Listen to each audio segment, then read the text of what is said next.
3:47 Uhr. Auch diese Nacht liegt Katrin wieder wach. Der Raum ist still, nur das leise Ticken der Uhr im Nebenraum ist etwas zu hören. Die Bettdecke drückt schwer auf ihren Körper. Die Schultern brennen, der Rücken zieht, die Beine zucken und das Becken schmerzt vom Liegen. Sie versucht, eine bequemere Position zu finden, aber keine hilft. Jede Bewegung tut weh. Michael liegt neben ihr, er atmet ruhig und gleichmäßig. Dieses Geräusch beruhigt sie irgendwie und macht sie aber auch zugleich traurig. Sie wünscht sich so sehr, endlich schlafen zu können, so wie er. Aber auch heute scheint die Nacht kein Ende zu nehmen. Der Kopf ist zwar müde, aber der Körper bleibt angespannt. Der Nacken steht unter Strom und in ihr ist eine Unruhe, die einfach nicht aufhört. Obwohl sie still liegt, fühlt es sich an, als würde sie sich bewegen, weil sie eben alles spürt, den ganzen schmerzenden Körper. Sie denkt an den nächsten Tag. Termine, Gespräche, Aufgaben. Wie soll sie das schaffen mit diesem schweren Kopf und Muskeln, die sich anfühlen wie Beton? Aber sie weiß, dass sie morgen wieder lächeln wird. Niemand wird sehen, wie erschöpft sie wirklich ist. Niemand sieht die Nächte. Manchmal liegt sie stundenlang so da. Der Körper ist erschöpft, aber die Gedanken laufen weiter. Bilder, To-Do-Listen, Erinnerungen, alles gleichzeitig. Aber irgendwie wird es morgen schon funktionieren, wie immer, als wäre alles normal. Sie zieht die Decke bis unters Kinn. Eigentlich ist ihr zu warm, aber trotzdem friert sie. Das kann natürlich kein Mensch verstehen. Der Körper spielt einfach verrückt mit allem. Nicht nur mit der Temperatur, auch mit dem Einschlafen. Es ist, als hätte er das Schlafen verlernt. Plötzlich taucht ein Satz in ihrem Kopf auf. Der geht so: Vielleicht war dein Körper einfach zu lange in Alarmbereitschaft und weiß nicht mehr, wie man abschaltet. Sie hatte diesen Gedanken kürzlich in einem Video gehört. Da ging es genau darum, wie das Nervensystem bei Fibromyalgie ständig Alarm schlägt, als würde der Körper nie begreifen, dass keine Gefahr mehr da ist.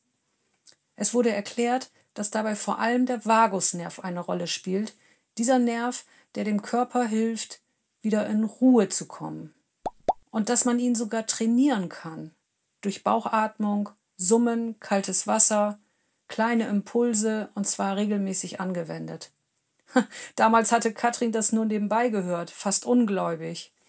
Aber jetzt, in dieser stillen Nacht, da ergibt das plötzlich Sinn. Ihr Körper braucht wohl nicht nur Zeit, sondern auch Unterstützung. Dinge, die ihm zeigen, wie man wieder zur Ruhe findet. Vielleicht erklärt das auch, warum sie nie wirklich zur Ruhe kommt. Warum der Körper sich ständig verteidigt, obwohl längst keine Gefahr mehr da ist. Sie hatte einmal gelesen, dass ihr Nervensystem auf jedes kleine Signal überreagiert. Wie ein Feueralarm, der bei jedem kleinen Funken losgeht. Vielleicht ist genau das ihr Problem. Zu viele Funken, zu wenig Ruhe. Ja, und die Muskeln schmerzen, weil das System nicht mehr unterscheiden kann zwischen Stress und Alltag. Alles ist immer angespannt. Ein Auto fährt draußen vorbei. Licht huscht über die Wand. Sie schaut auf die Uhr. Es ist erst kurz nach 4. Die Zeit scheint stehen zu bleiben. Dann fällt ihr noch etwas aus diesem Video ein. Dass das Nervensystem lernbar ist, dass Ruhe möglich ist, mit Atmung, mit kleinen Schritten, mit Geduld. Gestern war sie zufällig auf die 4-7-8-Atmung gestoßen und hatte sie gleich ausprobiert. Es war kein Wunder passiert, aber sie hatte gemerkt, dass ihr Atem ruhiger wurde und mit ihm auch die Gedanken. Das klingt so banal, denkt sie, atmen. Und doch ist es das Einzige, was sie jetzt noch selbst steuern kann. Kein Arzt, keine Tablette, kein Plan, nur der Atem. In dem Video hatte jemand auch von einem kleinen Gerät gesprochen, das das Nervensystem beruhigen kann. Und vielleicht probiert sie das irgendwann mal aus.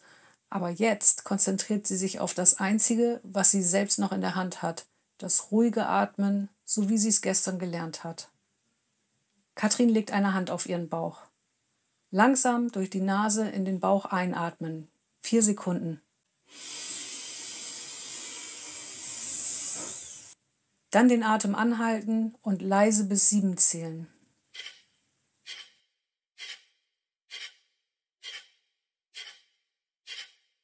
Schließlich langsam ausatmen, 8 Sekunden lang.